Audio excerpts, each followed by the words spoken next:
Good morning. Welcome to IFPA 2020 Industry Insights, a series of community publishing webcasts brought to you by the Board of Directors of the Independent Free Papers of America. My name's Bob Munn, and with the support of the IFPA Board of Directors, this is our 5th year of 2020 Industry Insights. We're proud to be the community publishing industry's premier webcast training series. One quick note before we start. It may seem a little early to be talking about a conference in September, but this one is special for a couple of reasons. First of all, coming off the resounding success of last month's Publisher Summit, Doug Fabian is really excited about the Back to Basics program that he and Eileen Curley are planning.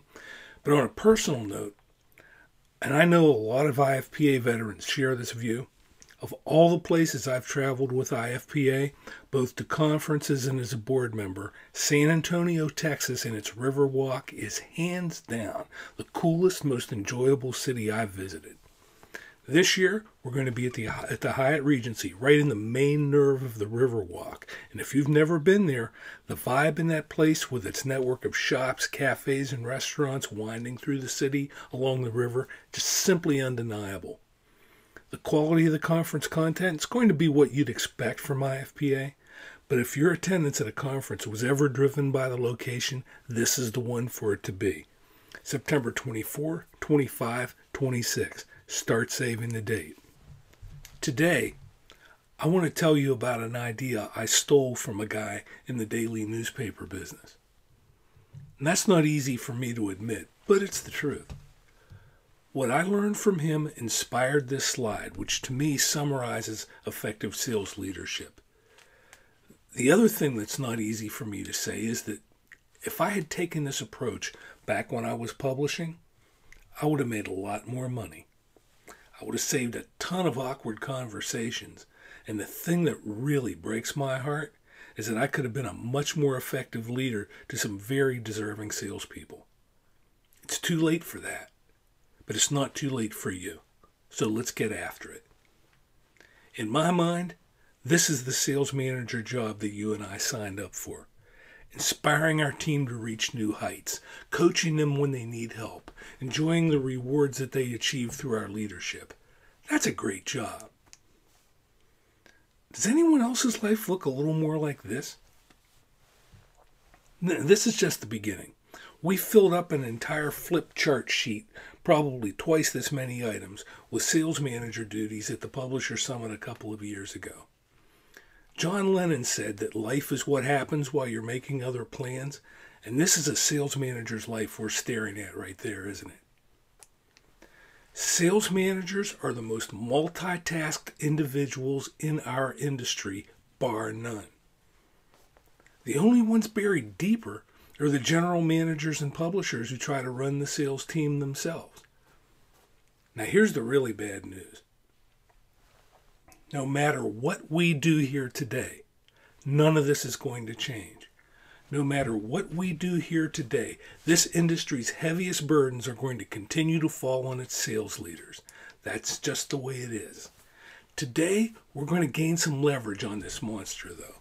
We're going to get look at some ideas that can grease the skids and help us create some order out of all this chaos.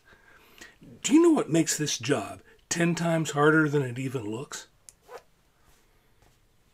The biggest challenge is that we are so busy with all that other stuff that we're distracted from the core responsibilities of a sales manager's job. That's the reason that's what we wanted to focus on. That's why we wanted to do this job in the first place. It's like what Brian Tracy calls being caught in the thick of thin things. But it's not really, because all these things need to be addressed. It's the nature of the job. Our premise today is that those things will go so much more smoothly when we work from a consistent foundation. And that foundation is the heart of that job that we wanted in the first place.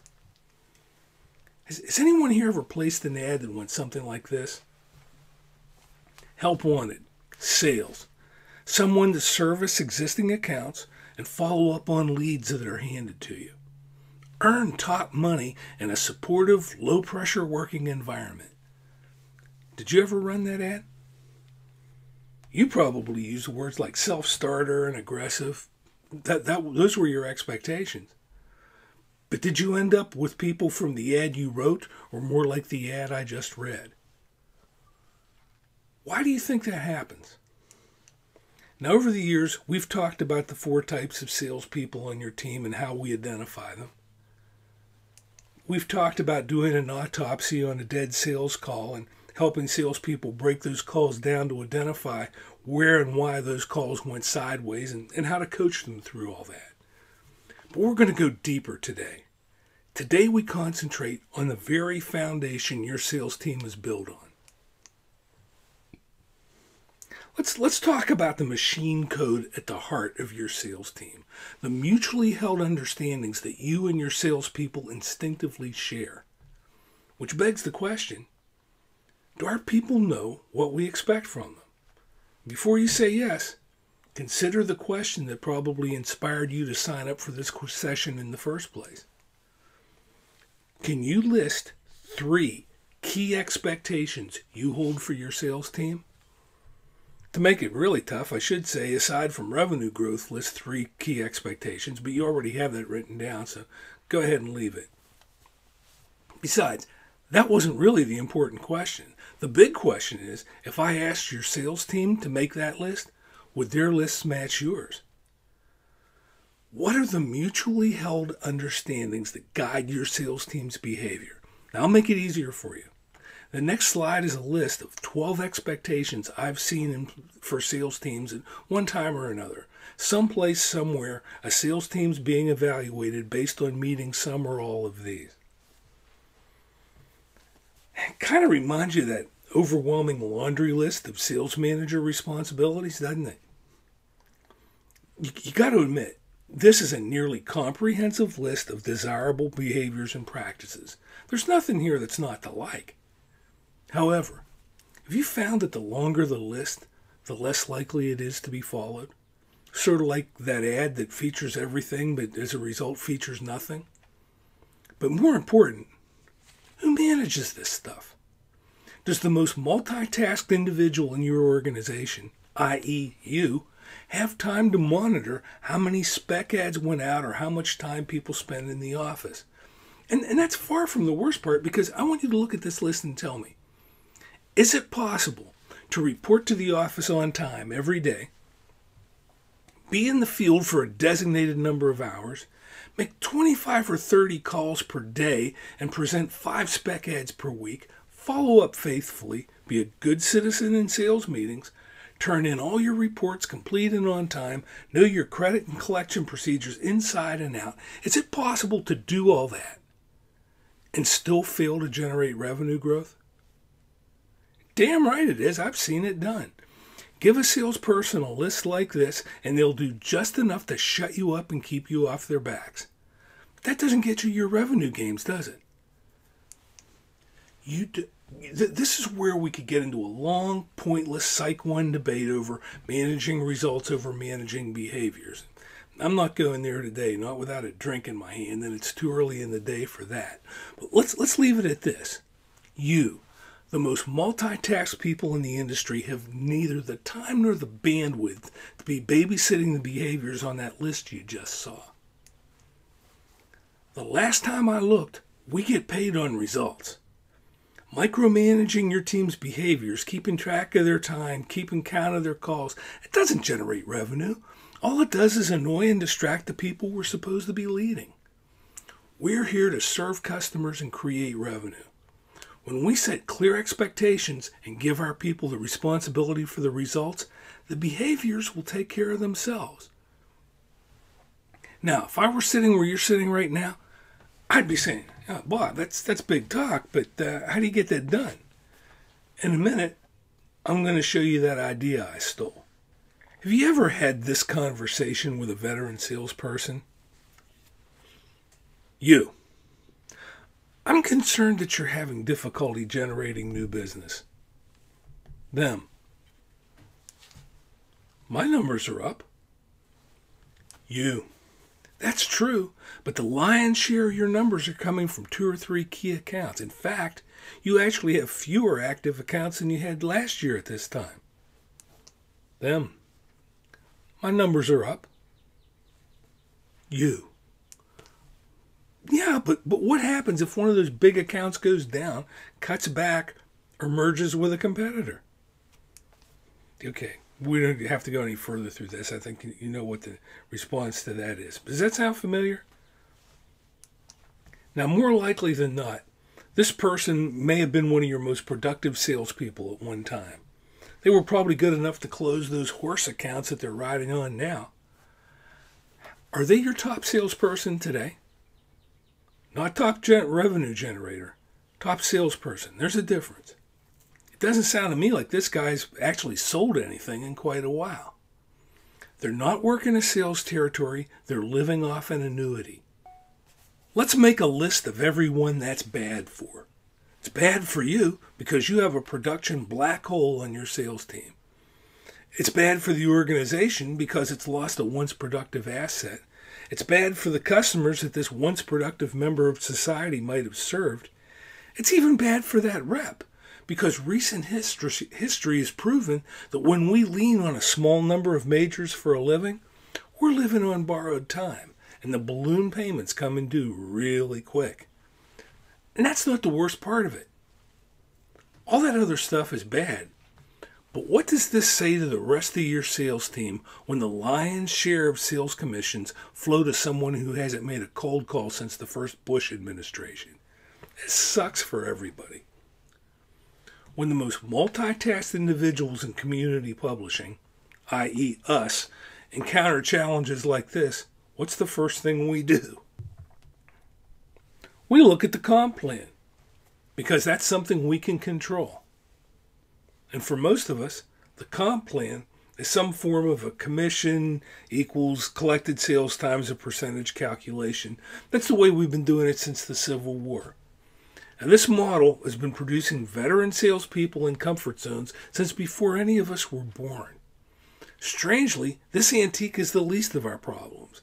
As far as I'm concerned, you don't have to change it much. But here's the deal. If your comp plan is no more than simple arithmetic that spits out sales commissions, you're setting your sights too low. Dick Mant used to say, the compensation plan is the clearest channel of communication with the sales team. Let's send them a message we can all win with. Remember this one? What should we be rewarding? Let's take a look at that. In your experience, what is the most important sales coaching metric? What tells you if a salesperson is hitting on all cylinders? Gross sales is kind of a given.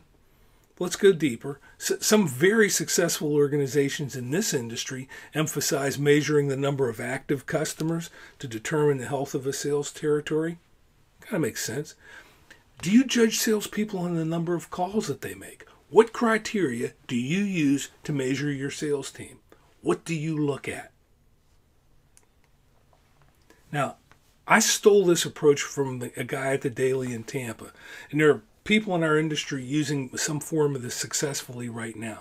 It's the perfect combination of clear expectations, measuring performance, and rewarding success. These 4 expectations are the heart of a high-functioning sales culture. Active accounts per month, especially with newer salespeople, this reflects their appetite for expanding their customer base. A territory growing its customer base is a healthy territory. How many of us are tracking this for each of our salespeople right now? It's a vital benchmark. When I get a group of managers together, I like to ask how many of them have a rock star on their sales team, on their outside sales team especially. Maybe 60% of the hands go up, and then I ask, how many have an outside rep who generated 50 new accounts last year? Not many hands on that one. 50 new accounts per year. 1 new account per week with 2 weeks off for vacation. How did 1 new account per week become such a monumental achievement? Because we don't expect it. We don't measure it and we don't reward it. That's how 1 account per week became a monumental achievement. That's getting fixed today. And the next being account retention, here's one where we traditionally do okay. Satisfied customers and repeat business have been the heart of this industry for years. And that's us. If we can keep them in business, we can generally keep them in the paper. But do we measure and reward this, or do we kind of take it for granted? It's vital. It must be measured. Now, revenue diversification is one that may or may not fit into your product portfolio, depending on your situation. But the idea is to expand a salesperson's range, possibly into selling digital products in addition to print, or requiring that a certain portion of their revenue comes from special sections or job printing or whatever else you may have up your sleeve. These four are the gauges on your dashboard that tell you how efficiently your sales team is running. Now, how do we turn these KPIs into expectations? By setting standards for them. You can call them quotas if you wish. That's going to be our next step. First, let's look at active accounts. Active account goals are based on the history of the territory. And from there, you can project consistent incremental increases. Start with the existing average number of active accounts and bump up the expectation gradually. Now, if your question is, where am I going to find the time to get all that data? Let's hold that to the end. We can cover that at the back end. New account growth. The guys who developed this look for 5 to 7 new accounts per month per salesperson. You be the judge of what's reasonable in your situation. I used to have a program that I called +1 that focused on 1 new account per week. Would you be happy with 50 new accounts per year per salesperson? Then make the number 4 or 4.3 per month. That'll get you there. When you think about it, for many salespeople, 26 new accounts per year would be a huge improvement, and that's a little more than 2 per month. Whatever you decide, the idea here is to establish the expectation and turn it into an achievable goal. Establish the expectation with an achievable goal. You see where we're headed? The guys who started this were looking for 80% account retention month to month. That shouldn't be too tough for most of us. Historically, we've been pretty good at maintaining relationships. What's your expectation for reps when it comes to satisfied customers and repeat business? When I first saw this, I thought 80% retention might be setting our sights too low. You be the judge. But it does allow flexibility for some seasonal drop-off and other intermittent relationships. Again, the best place to start is by knowing how each of our people in their territories are performing in this area currently. You're pulling those numbers now, right? It's a lot easier for people with strong digital media programs in place. Nobody skips a week on a digital program, so that sustains a lot of relationships, even if they're not in print 52 weeks at a time. Just a thought about that. Finally, revenue diversification. Some people set a desired percentage of revenue that should be print and a desired percentage for digital. I know a couple of you have ancillary product lines like printing or promotional products or direct mail. You could also apply this to that. And maybe you'd like to see a certain portion of the revenue come from special sections or promotions. Whatever your situation and wherever each individual rep needs to improve, that's where you set your clear, reasonable, measurable expectations. They're going to keep you and your people on the same page. Now, these are examples of measurable expectations that other publishers have in place. The question is, will these work for you? Will these 4 expectations work for your sales team? Let's apply the same test to these that we did with that original laundry list of expectations. We determined it was possible to punctually report to the office, spend a designated number of hours in the field, make all the calls you're told to make, be a good citizen in meetings. You can do all that stuff and still not generate sales growth, can't we? Let me ask you this. If you consistently increase the number of active accounts that you serve, If you generate and retain satisfied customers, and you cultivate a multifaceted revenue stream, can you do that and not produce sales growth? Standards like these are the fuel for a revenue machine. These are the measurable expectations that you and your team can win with. One thing remains. How do we reward them? You can talk about this stuff all day. You can have meetings. You can put posters on the wall. You can make your people listen to guys like me preach about the importance of incremental account growth and long-term satisfied customers. But there's only one way our teams know that we're really serious, isn't there? They know we're serious when we put our money behind it. We become what we reward. Remember when we said the compensation plan is our clearest channel of communication with the sales team? Here's how the people who use this system show their people that they're serious. Now buckle your chin straps. We begin with our old friend, the flat rate commission plan. Remember I said you could keep it.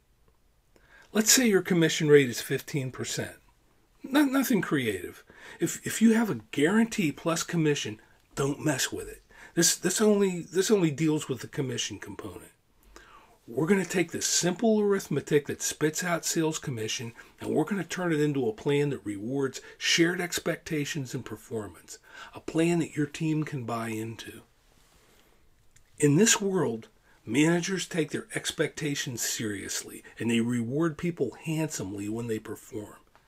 In this world, if a team member reaches each of their 4 key performance goals, if they meet their goals for active account growth, new account acquisition, customer retention, and product mix, when they achieve all 4 expectations, add 50% to the base commission rate. A 50% commission bump on every sale. How's that for rewarding performance? Now I have all the mics on your side closed, and I still think I heard a gasp out there. Stay with me. If a salesperson meets 3 of those expectations, they earn a 20% boost to that base commission rate. That's putting your money where your mouth is, isn't it? That's rewarding people for delivering you what you ask for. Okay, you've seen the carrot, but this system comes with plenty of stick. Because in this world, if someone only delivers on 2 of the 4 expectations, maybe they retain customers okay, but they don't generate new business growth, they're looking at a 10% reduction in that base commission rate. Will that get people's attention? It sure got yours. But not as much as it will for those who only hit 1 of their goals. Their rate drops by 20%. And I don't even want to talk about what happens if you miss all 3 of those KPI expectations. That's just too ugly to even contemplate. Now, does this sound too radical? Does it seem too harsh and unforgiving? What are we asking people to do here? We're asking them to grow an account base in their territories. We're asking them to generate and maintain 1 new account per week. We're asking them to nurture satisfied customers and repeat business. And we're asking them to sell all the products that we offer. Did you ever hire anyone who you didn't think was capable of that? I doubt it. That's the damn job. How would a plan like this change the conversations you have with your sales team? It doesn't take too much imagination to see what happens to the comfort zone guy we talked to earlier. But have you ever found yourself in a one-on-one coaching dialogue that you had to come into sideways with vague subjective points like, I'd like to see you make more new business calls, or we really need more help from you on special sections. In this new world, your conversation becomes, here's the roadmap to you making more money. What can we do to get you where you want to go? You go from generalities to specific numbers, clear expectations, and unlimited opportunities for the people you're coaching. You go from preaching about work habits to asking questions like, Do you see how much more money you can make by generating and maintaining one new account per week? Keeping your existing clients happy and taking advantage of all the products we offer you? What do we need to do to get you some of that? Who doesn't want to be part of that conversation? Remember this stuff? All those behaviors and practices we've been preaching since the beginning of time? You don't hire dumb people. It won't take long for them to reconcile the clear, achievable expectations you've linked to these new, unprecedented financial incentives. They'll figure it out.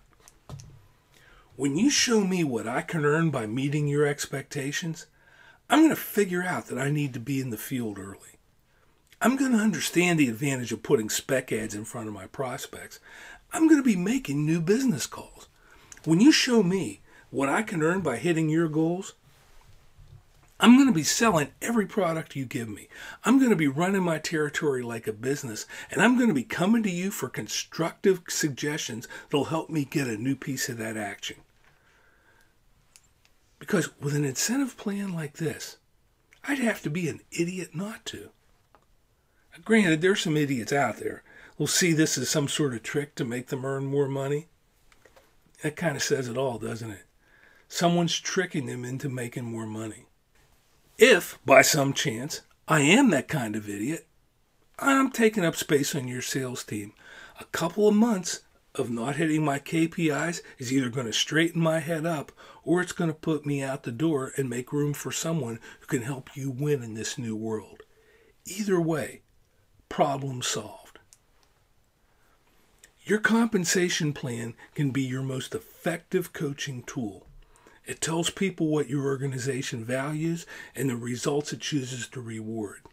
I'm drawn to this approach because it empowers you and me to manage for results and inspires your people to manage their own behaviors.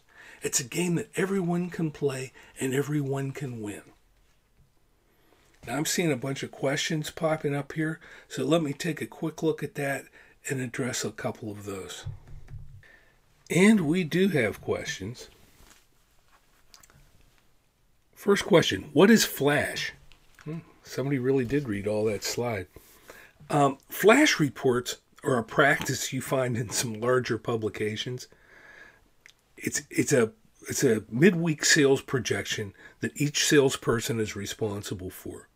For example, if you have a Friday noon deadline, that usually means a pretty hectic Thursday and Friday morning. If you have to produce an accurate flash report on Wednesday that projects what you're going to have at the end of the week, that encourages salespeople to front load their sales activities to the beginning of the week. It's a neat device and really promotes efficiency and a pretty good idea if you can make it part of your culture.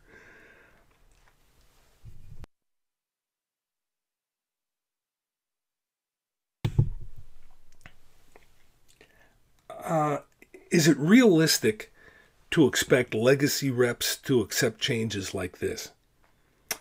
No, not really. They'll probably feel threatened. They're definitely not looking for more things to do.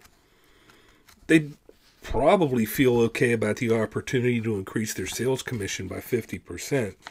But the problem lies in that nasty accountability factor. They're not accustomed to that. But I would ask very candidly, what part of these expectations does your legacy rep not feel is his responsibility? Acquiring new accounts? Growing the sales territory? Cultivating satisfied customers? That's kind of the job, isn't it? What we're saying here is that you have an opportunity to increase your sales commission by 50%.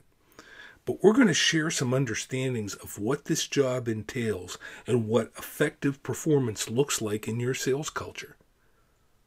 That's it. If you can play the game here, you can be very handsomely rewarded. But it's a two-way street. Now, I say this reluctantly, but I know some of the folks who are on this call. I know some of the things that you're up against, and the thing that I want to emphasize to you is what's important. If you like the theory of what we're doing here, but you're a little sketchy on the reality of it, Don't let that get in your way. This is a pretty strict interpretation of this theory. You can soften it if you feel you have to get it installed and serve the greater good.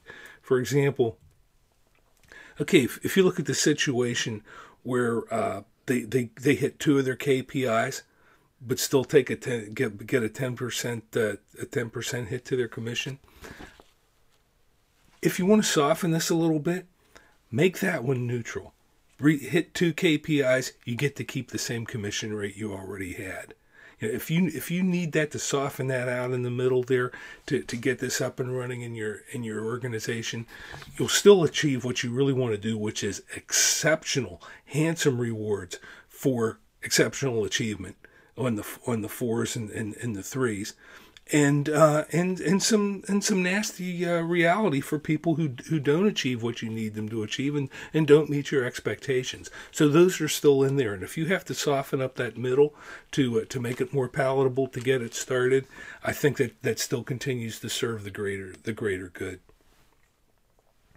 Now, there's a question here about how do I get the baseline data to make this work? My billing system doesn't have reports for new accounts and account retention. Okay, got it.